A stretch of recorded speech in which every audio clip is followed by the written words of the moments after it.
आज तक के स्टिंग ऑपरेशन एम्बुलेंस का बड़ा असर हुआ है। आज तक के स्टिंग ऑपरेशन के बाद दिल्ली सरकार ने एम्बुलेंस के दाम तय कर दिए हैं। ऐसे में अब एम्बुलेंस के लिए मनमाने दाम नहीं वसूले जा सकेंगे। दिल्ली सरकार के आदेश के मुताबिक पेशेंट ट्रांसपोर्ट एम्बुलेंस के 10 किलोमीटर के लिए 1500 रुपए दाम तय किए गए हैं, जबकि 10 किलोमीटर से ऊपर 100 रुपए प्रति किलोमीटर चार्ज होगा। बेसिक लाइफ सपोर्ट एम्बुलेंस के लिए 2000, जबकि एडवांस लाइफ सपोर्ट एम्बुलेंस के लिए 4000 रुपए देने होंगे।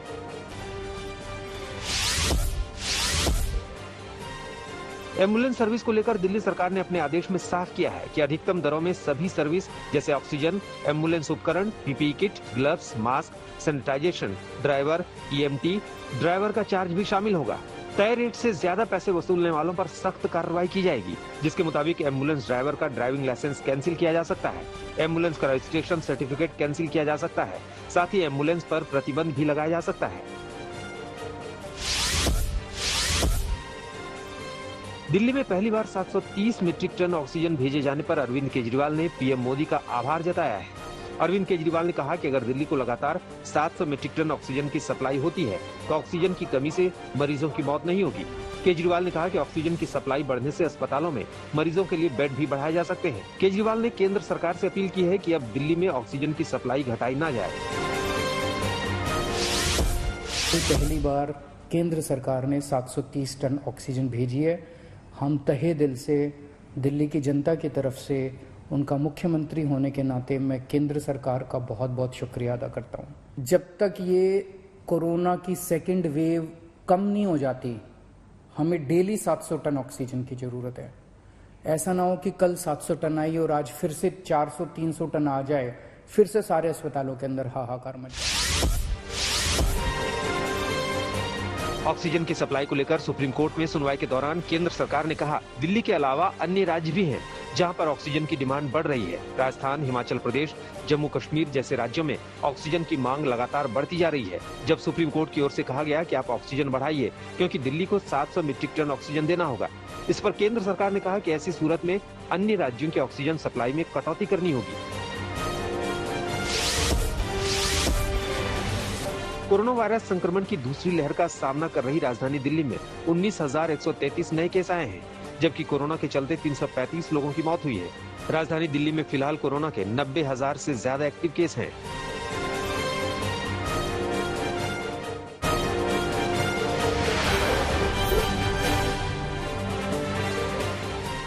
देश में कोरोना संकट के बीच प्रधानमंत्री नरेंद्र मोदी ने आला अधिकारियों के साथ बैठक की। अधिकारियों ने प्रधानमंत्री मोदी को उन 12 राज्यों के बारे में जानकारी दी जहां 1 लाख से ज्यादा एक्टिव केस हैं।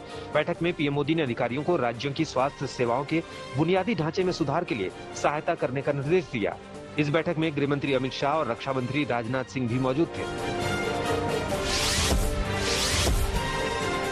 कोरोना संकट पर अधिकारियों के साथ बैठक के बाद पीएम मोदी ने तेलंगाना, आंध्र प्रदेश, ओडिशा और झारखंड के मुख्यमंत्रियों से बात की और इन राज्यों में कोरोना के हालात को लेकर चर्चा की। 4 राज्यों के साथ पीएम मोदी ने जम्मू कश्मीर और पुदुचेरी के उपराज्यपाल से भी बातचीत की। तीसरी बार पश्चिम बंगाल की कमान संभालने के बाद मुख्यमंत्री ममता बनर्जी ने कोरोना से निपटने को लेकर केंद्र की नीति पर सवाल उठाए हैं। ममता बनर्जी ने कहा कि कोरोना की रोकथाम के लिए केंद्र के पास कोई पारदर्शी नीति नहीं है। ममता बनर्जी ने केंद्र पर हमला बोलते हुए कहा कि सरकार के पास नई संसद बनवाने के लिए पैसे हैं, लेकिन वैक्सीन के लिए पैसे नहीं है। ममता बनर्जी ने कहा कि अब तक बंगाल को पर्याप्त वैक्सीन भी नहीं मिली है। कोरोना की संभावित तीसरी लहर की चिंता के बीच सुप्रीम कोर्ट ने केंद्र सरकार से तैयारियों को लेकर सवाल किया। सुप्रीम कोर्ट ने पूछा कि तीसरी लहर में अगर बच्चे कोरोना से संक्रमित होते हैं तो सरकार के पास उनके इलाज के लिए क्या प्लान है। सुप्रीम कोर्ट ने पूछा कि अगर बच्चे संक्रमित हुए तो क्या माता पिता अस्पताल में रहेंगे। इसके साथ ही सुप्रीम कोर्ट ने सवाल किया कि क्या हम नए ग्रेजुएट डॉक्टर और नर्स का तीसरी लहर के दौरान इस्तेमाल कर सकते हैं।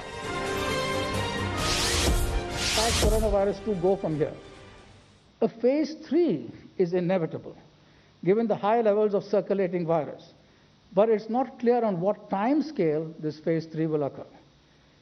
Hopefully, incrementally, but we should prepare for new waves. Previous infections and vaccines will cause adaptive pressure on the virus for new kinds of changes which try to... Maharashtra में कोरोना के मामलों में एक बार फिर से इजाफा हुआ है। बीते 24 घंटे में महाराष्ट्र में कोरोना के 62,194 नए केस आए। कोरोना से मृतकों की संख्या भी महाराष्ट्र में चिंताजनक बनी हुई है। प्रदेश में एक दिन में 853 लोगों की मौत हुई। वहीं राजधानी मुंबई में 24 घंटे में कोरोना के 3056 नए केस आए और 69 लोगों की जान गई। सरकारच्या विज्ञान विषयक सल्लागारांनी एक इशारा दिलेला आहे की देशामध्ये तिसरी लाट येते आहे, सावध रहा। सावध रहा म्हणजे काय करायचं, तर नवीन काही नाही आहे त्याच गोष्टी। कोरोना के बढ़ते मामलों को देखते हुए मध्य प्रदेश सरकार ने बड़ा फैसला लिया है। प्रदेश में कोरोना कर्फ्यू को 15 मई तक बढ़ा दिया गया है। मुख्यमंत्री शिवराज सिंह चौहान ने इस आदेश को देते हुए प्रशासन से कहा है कि वो इसका सख्ती से पालन करवाए।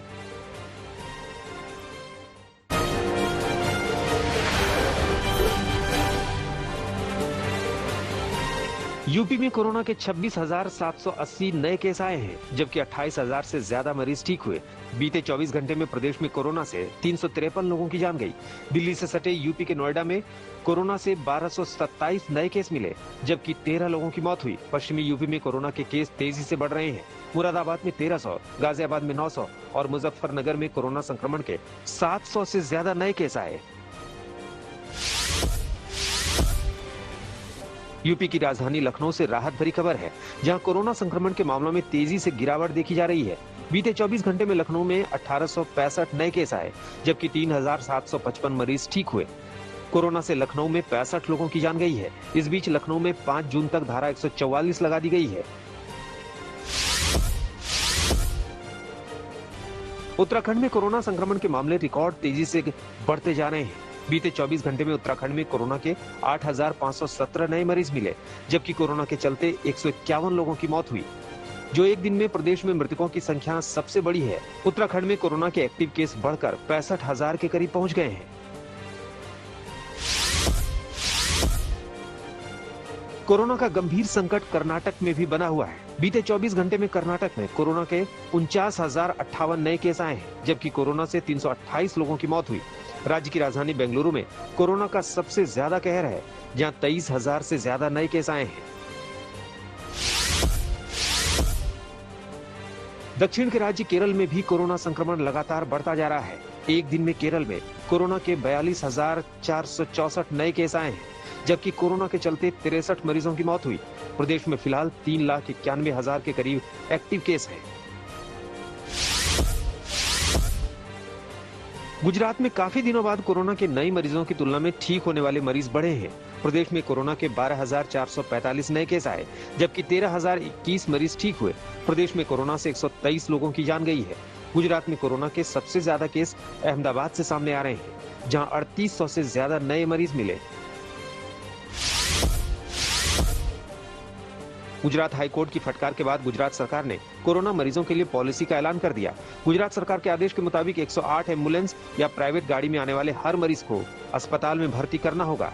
RT-PCR टेस्ट के बिना भी कोरोना के लक्षण वाले मरीजों को अस्पताल में भर्ती करना होगा। इसके साथ ही सरकार ने हर मरीज के इलाज और जरूरतमंद मरीजों को ऑक्सीजन मुहैया कराने की भी बात कही है।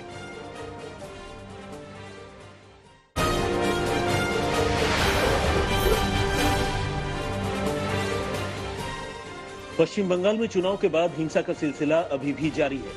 केंद्रीय मंत्री मुरलीधरन के काफिले पर हुए हमले के बाद ममता बनर्जी ने केंद्र सरकार और बीजेपी पर हमला बोला। ममता ने कहा कि चुनाव हो गए, रिजल्ट आ गया, लेकिन बीजेपी के मंत्री हार मानने को तैयार नहीं है। ममता ने बीजेपी पर लोगों को भड़काने का आरोप लगाया। আমরা চাই না কোনো হিংসা হোক বা কিছু হোক, কিন্তু আমি দেখতে পাচ্ছি কিছু সেন্ট্রাল মিনিস্টাররা প্রয়োজন নেই, যখন পলিটিক্যাল সমস্ত কিছু বন্ধ করে দেওয়া হয়েছে, পলিটিক্যাল মিছিল মিটিং সব কোভিডের জন্য, তখন তারা কেন গ্রামে গ্রামে গিয়ে উস্কাচ্ছেন আর দাঙ্গার প্ররোচনা দিচ্ছেন আমি জানি না। আমার রিকোয়েস্ট থাকবে এরকম দাঙ্গার প্ররোচনা দিয়ে যেন পরিস্থিতি তারা খারাপ না করে। আর বিশেষ করে বিজেপি যে জায়গাগুলো জিতেছে, আমরা একটা ব্ল্যাক স্পটের জায়গা বের করেছি, কোথায় কোথায় অ্যাকচুয়াল গন্ডগোলগুলো ঘটেছে। कुछ लोग पत्थर लकड़ी ये सब लेके हमें घेरा और हमें आगे बढ़ने में रोका। पुलिस को और मेरी गाड़ी को वहाँ से वापस लेना पड़ा और जब वापस लिया तो मेरी गाड़ी के ऊपर और पुलिस का जो पायलट गाड़ी है उसके ऊपर अटैक हुआ, उसका लास्ट टूट के आ जाए। मुख्यमंत्री ममता बनर्जी ने कूच बिहार जिले के फायरिंग में मारे गए लोगों के परिजन को होमगार्ड की नौकरी देने की घोषणा की है। साथ ही चुनाव के बाद हुई हिंसा में मारे गए 16 लोगों को 2-2 लाख रुपए की सहायता राशि देने का ऐलान किया है। ममता ने भरोसा दिया कि चुनाव के बाद प्रदेश में हुई इस हिंसा में मृतकों के परिजनों को बिना किसी भेदभाव के मुआवजा दिया जाएगा। बाराबंकी में हैरान करने वाला वाकया सामने आया। चुनाव हारने से नाराज पूर्व प्रधान ने जेसीबी से गांव की सड़क खुदवा दी। इस दौरान ग्रामीण बस चुपचाप ताकते रह गए। ये सड़क पूर्व प्रधान ने अपने कार्यकाल में ग्रामवासियों के लिए बनवाई थी, लेकिन चुनाव परिणाम आने पर उसे हार बर्दाश्त नहीं हुई। तकरीबन 200 मीटर सड़क का नामो निशान मिटा दिया। सड़क खोदे जाने पर ग्रामीण आक्रोशित हो गए और जिले के अफसरों से इसकी शिकायत कर दी। कुलभूषण जाधव की मौत की सजा के मामले में सुनवाई कर रहे एक पाकिस्तानी कोर्ट ने भारत से कानूनी कार्यवाही में सहयोग करने के लिए कहा है। कोर्ट ने साथ ही कहा कि अदालत में पेश होने का मतलब संप्रभुता से छूट नहीं है। बुधवार को पाकिस्तान के कानून और न्याय मंत्रालय की याचिका पर सुनवाई शुरू हुई। इसमें कुलभूषण जाधव के लिए वकील नियुक्त करने की मांग की गई है। मुंबई में एक बड़ा हादसा टल गया। नागपुर से हैदराबाद जा रही एयर एम्बुलेंस की मुंबई में इमरजेंसी लैंडिंग कराई गई। एम्बुलेंस के नागपुर में टेक ऑफ करते ही एक पहिया खुल गया था, जिसकी वजह से प्लेन लैंड नहीं कर सका, जिसके बाद इसे मुंबई की ओर डाइवर्ट किया गया और पायलट की सूझबूझ की वजह से प्लेन को सुरक्षित उतारा जा सका।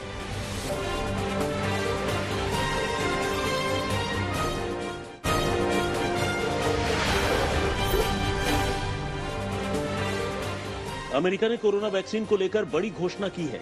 बाइडेन प्रशासन ने कोरोना वैक्सीन पर पेटेंट को अस्थायी तौर पर खत्म करने का समर्थन किया है। अमेरिकी राष्ट्रपति के इस समर्थन से 60 से ज्यादा विकासशील देशों को मदद मिलेगी। भारत ने विश्व व्यापार संगठन के सामने प्रस्ताव रखा था, वैक्सीन की सप्लाई बढ़ाने के लिए अस्थायी तौर पर इसके पेटेंट को हटाया जाए।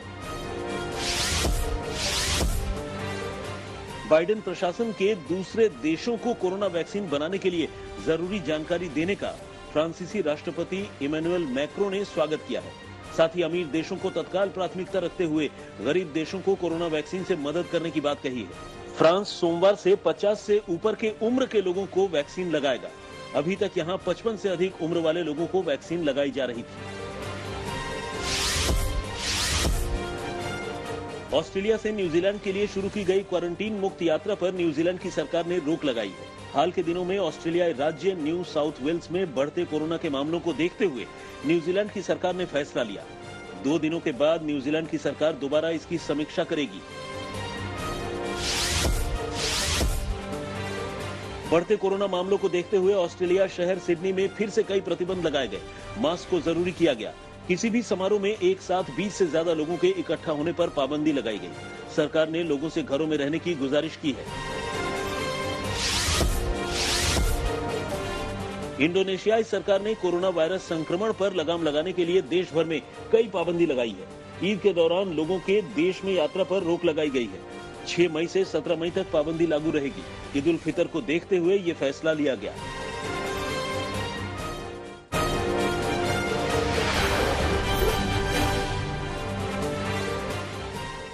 दुनिया भर में कोरोना से मरने वालों का आंकड़ा 32,59,000 के पार पहुंच गया है। संक्रमितों की संख्या 15 करोड़ 61 लाख से ज्यादा है।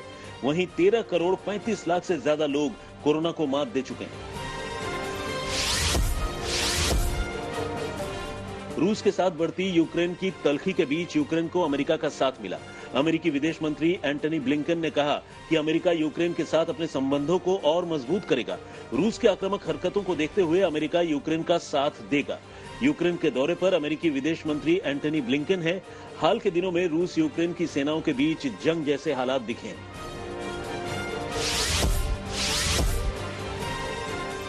रूसी विदेश मंत्री सर्गेई लावरोव ने अमेरिका पर निशाना साधा। बोले, रूसी नेतृत्व के खिलाफ शुरू हुए जुबानी हमले को बर्दाश्त नहीं किया जाएगा।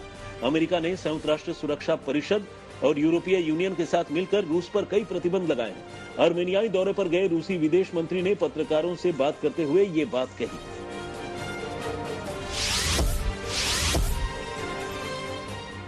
चीन ऑस्ट्रेलिया के बिगड़ते रिश्तों के बीच चीन ने ऑस्ट्रेलिया से सभी तरह के व्यापारिक रिश्ते खत्म कर लिए हैं। चीन और ऑस्ट्रेलिया सरकार के बीच होने वाले व्यापारिक बातचीत पर भी चीन ने रोक लगाई। ऑस्ट्रेलिया ने बेल्ट एंड रोड इनिशिएटिव के 2 समझौतों को रद्द करने के बाद चीन ने यह कदम उठाया।